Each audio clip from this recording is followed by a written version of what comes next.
Hello everyone, welcome back to Divyasri Techies.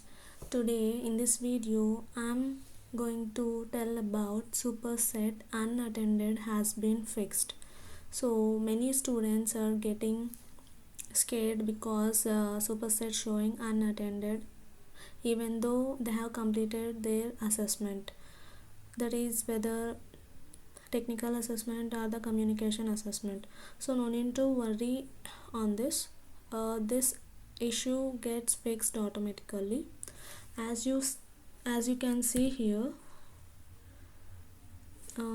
Here it shows that the assessment is unattended, but today it has been fixed and it shows attended.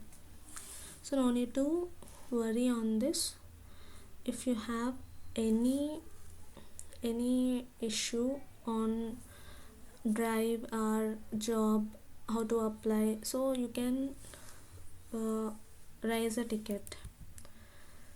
So this is, go to Superset portal and click on help.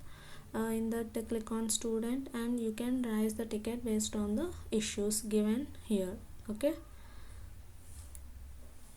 so this is about this video.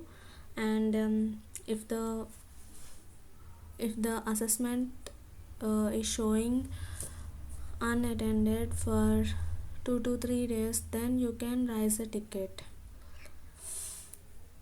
So this is about this video. Thank you for watching, and if you like this video, please share and subscribe to my channel Divyasri Techies. Thank you.